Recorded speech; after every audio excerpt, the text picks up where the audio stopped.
All right, so picture this. You've been working hard all year, maybe in Lagos, your salary lands, PAE gets deducted automatically, and you figure, okay, cool, tax is sorted. The government has their slice, I'm good.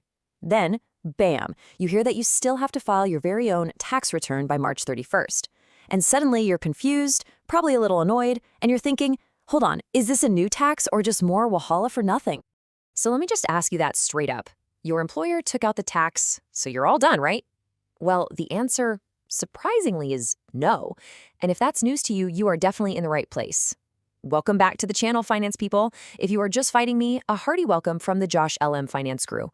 I'll be your guide today, so get out your pen and pad and let's break this down. Okay, so let's jump right into it. First things first, let's clear the air. This is not a new tax. It's really just the government finally putting its foot down on a law that's, well, actually been around for a long time. So let's cover what every single person earning a salary needs to know about this. So what is this all about, really? Well, at its core, personal tax filing is your legal responsibility to give the government a yearly summary of all your income. And here's the absolute key. It is completely separate from your employer's PAYE deductions.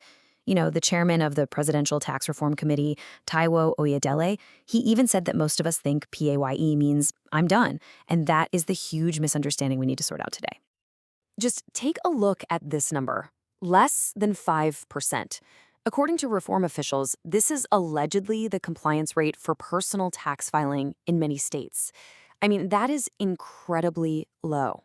And this right here is exactly why you're suddenly hearing so much about it. The government is now cracking down to get everyone on the books. Okay, so now that we know what it is, let's dig into the why and, just as important, the when. This next part is all about the deadlines and a really, really crucial distinction you've got to understand. All right, you need to lock this into your brain. There are two key dates on this timeline.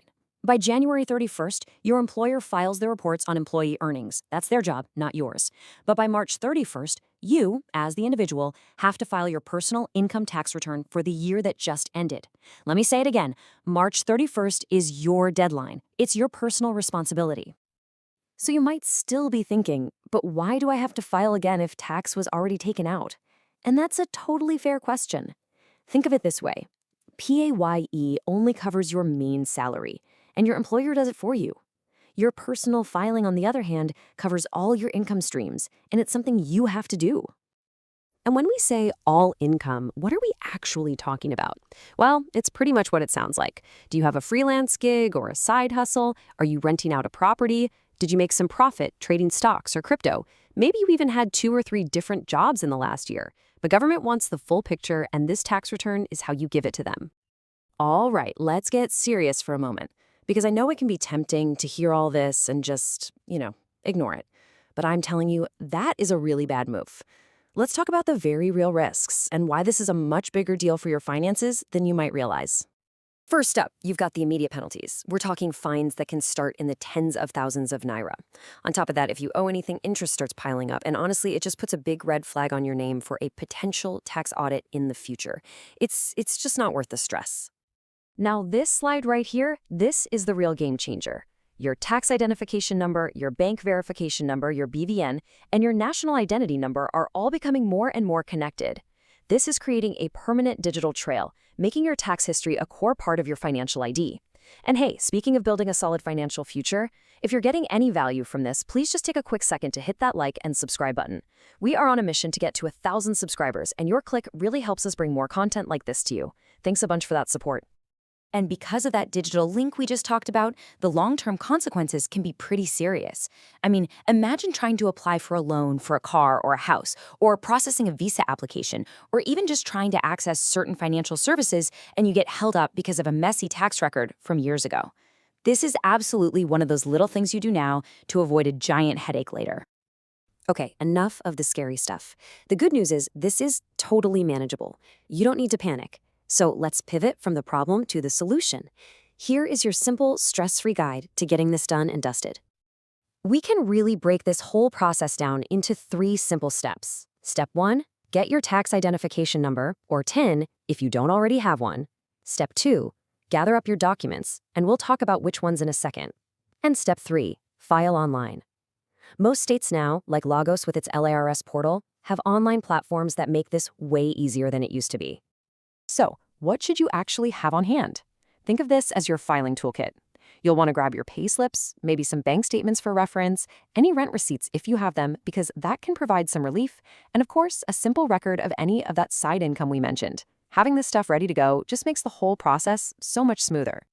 Now, I know what some of you are probably thinking. Okay, I get it, but is this just another tax grab? Is this just a way for the government to take more of my money? And look, that is a completely fair question. So let's actually look at the official goal behind this whole enforcement push. The official line coming from the Reform Committee is, and I quote, "The goal is to tax prosperity, not poverty." So the idea, allegedly, isn't to squeeze the average salary earner harder, but to get a much more accurate picture of the entire economy and who is earning what. And this right here really illustrates that point. For a lot of people, especially those with lower incomes, this won't mean you pay a single kobo more in tax. You might just need to file what's called a nil return. And that's basically you just telling the government, hey, I'm here, I'm on your records, but my total income is below the taxable threshold.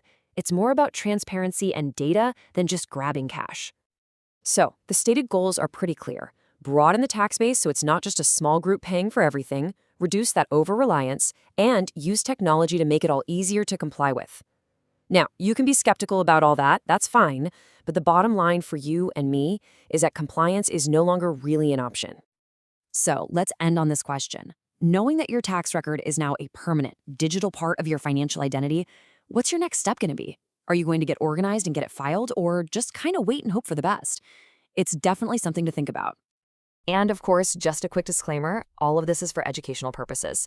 For your own specific situation, please talk to a qualified tax professional.